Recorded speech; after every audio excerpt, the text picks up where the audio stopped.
Marcus Aurelius pointed out that regardless of the severity of circumstances, there's always a choice in how we judge them. Choose not to be harmed, and you won't feel harmed. Don't feel harmed, and you haven't been, he stated. Marcus' instruction sounds easy, but it's difficult to apply if we don't understand what causes us to feel harmed, and when we don't have the wisdom to make a change. Luckily, the ancient Stoics provide this wisdom. In general, the amount of suffering that humans endure depends, for the most part, on the whims of fate. But it varies per person to what degree fate affects them. The Stoics argued again and again that someone with a robust inner faculty would suffer less than someone whose emotional well-being is entirely dependent on outside circumstances. Some circumstances can be harmful to one person but don't affect another. Also, many people tend to experience certain past events as hurtful for many years, while others shake off their negative experiences and don't let the past ruin the present and future. And at least as typical are those who feel continually harmed by things that haven't even happened yet, which may sound ridiculous, but it's precisely what chronic worriers do. It's not the outside world and the events that take place in it, our bodies included, that hurt us, but our thoughts, memories, and fantasies regarding them. Thus, the key to resilience lies within the inner faculty, which is the only place of the human experience that we have complete control over. The philosophy of Stoicism concerns itself with strengthening the mind, rather than strengthening anything outside of it, which is secondary and should have as little influence on our well-being as humanly possible. But what tools does Stoicism provide for this? The work Meditations by Marcus Aurelius contains several ideas that shed another light on the experiences we usually consider harmful. His writings allow us to see our lives differently and change the way we think about the hardships we face, so we can be, as he wrote it, like the rock that the waves keep crashing over.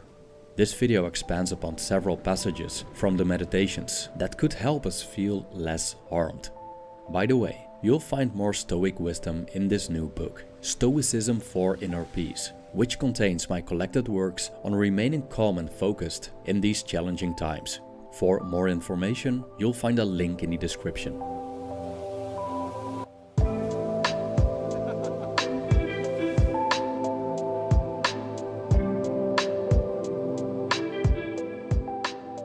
Marcus Aurelius called the mind the ruler of the soul. This assertion seems to be in line with Buddhist thought, as the historical Buddha stated that nothing precedes the mind. So ultimately, how we think decides how we feel. For example, if we experience physical pain, we can make it worse by fighting and resisting it. We can also generate fear on top of the pain, dwelling on the idea that our pain will never end or even worsens in the future. Eventually, our thinking may cause us more suffering than the bodily pain itself. Marcus Aurelius argued that our minds should be unstirred by agitations of the flesh, gentle and violent ones alike. What he precisely meant by agitations of the flesh remains unclear, but it seems that this passage is about physical pain and the role of the mind in experiencing it. The idea of injuries to the body, for example, is terrifying for most people, and we generally go to great lengths to avoid such physical pain. Unfortunately, life gives us no guarantees that we will never incur it.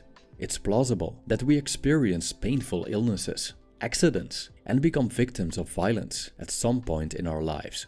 For the most significant part, this is not in our control. But, according to Marcus Aurelius, nothing happens to anyone that he can't endure.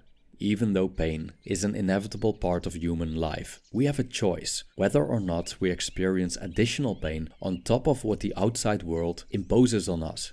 The amount of extra pain we experience depends on our judgment.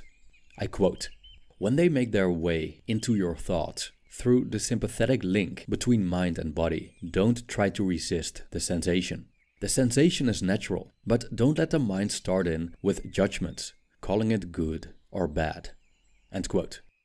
Marcus Aurelius makes a distinction here between sensations and actual suffering. The first is natural, the mind creates the latter. He tells himself not to resist the pain itself, but refrain from judging it. We could say that the sensation of pain itself isn't necessarily suffering if we don't consider it as something terrible, but accept it as a natural phenomenon that is neither good nor bad. Pain is inevitable, suffering is optional, so goes the saying. Or we could say that the pain in itself is bad enough. Why make it worse by resisting it through judgment? I quote, "Let the part of you that makes that judgment keep quiet. Even if the body it's attached to is stabbed or burnt or stinking with pus or consumed by cancer. Or to put it in another way, it needs to realize that what happens to everyone, bad and good alike, is neither good nor bad. That what happens in every life, lived naturally or not, is neither natural nor unnatural." End quote. Even though Marcus Aurelius wrote about the agitations of the flesh, we can apply his reasoning to other forms of pain as well. Whenever we feel hurt, for example by an insult, it's not the insult itself that hurts us, but the way we judge it. Our beliefs cause our judgments. When we believe that no one has the right to insult us, then we'll experience agitation when it happens nonetheless. But if we think that receiving insults is part of associating with humans and that we can't control what other people do or say, we're less likely to feel harmed by them. Marcus Aurelius stated that we don't find harm within anyone else's mind, not in the shifts and changes of the world. We find it in our capacity to see it. Some people live in a continual conflict with the world around them. They seem to be affected by virtually everything they encounter. The news, the neighbors' affairs, and what's happening at work.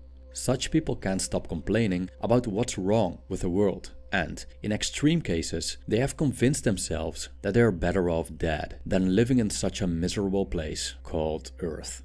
If we live in continual conflict with the world, our beliefs are probably not in line with reality. In many cases, they oppose them.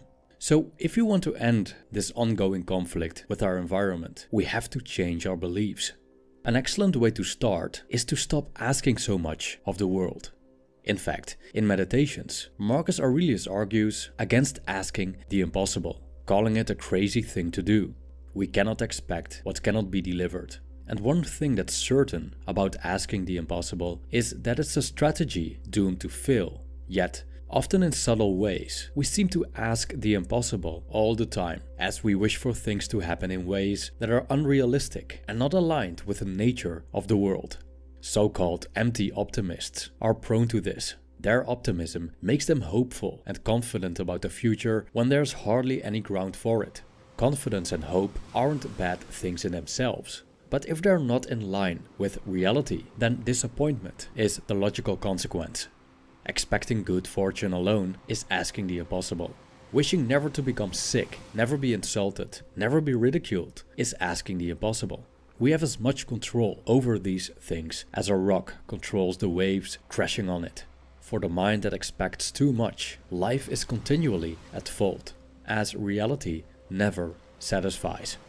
Marcus Aurelius repeatedly points to providence. From a Stoic point of view, providence means that nothing happens what nature has not intended. So everything we perceive as defects is intentional, and therefore exactly how it should be. Dishonest, arrogant, ungrateful, jealous, and shameless people are part of this world. Just like vice, virtue, happiness, sadness, good and evil. Wishing otherwise would be a wish against nature itself. I quote, "When you run up against someone else's shamelessness, ask yourself this: is a world without shamelessness possible? No. Then don't ask the impossible. There have to be shameless people in the world. This is one of them. The same for someone vicious or untrustworthy or with any other defect." End quote. As long as there's life, there will be illness and death. As long as there are people, there will be those with defects. Not asking the impossible means stop trying to change the universe. We can't do it, no matter how much we try. The universe always wins. If we accept this, we'll see the value in lowering our expectations. And if we stop wanting things to happen as we wish, but wish for them to happen as they do happen, is there anything left that can harm us?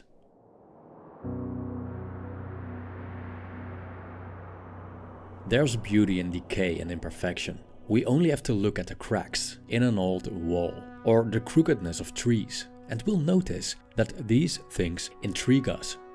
Marcus Aurelius wrote about loaves of bread split open on top in the oven, and how the ridges, a byproduct of baking, are pleasing and rouse the appetite. He pointed out that nature's recklessness has its own charm.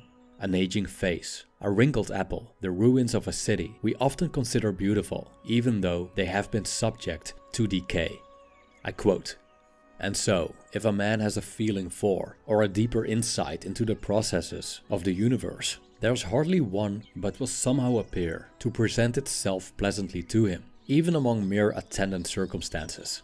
Such a man also will feel no less pleasure in looking at the actual jaws of wild beasts than at the imitations which painters and sculptors exhibit, and he will be enabled to see in an old woman or an old man a kind of freshness and bloom."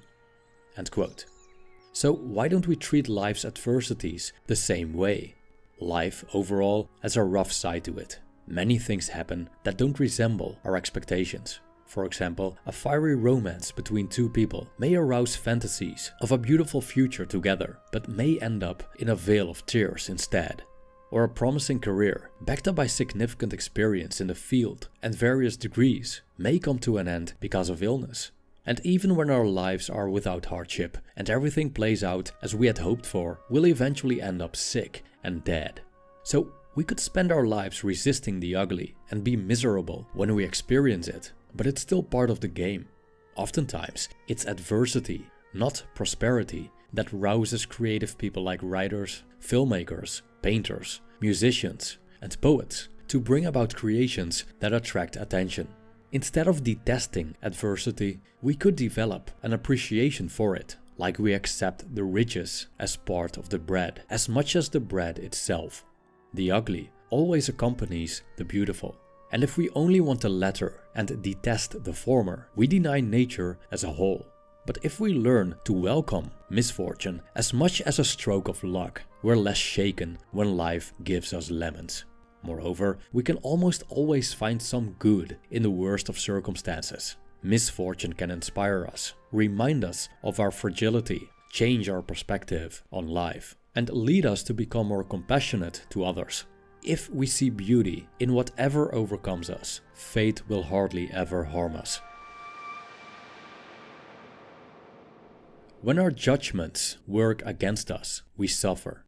As outside circumstances are beyond our control, we add value to things that we don't have power over by judging them. As a consequence, something that is not up to us can decide how we feel.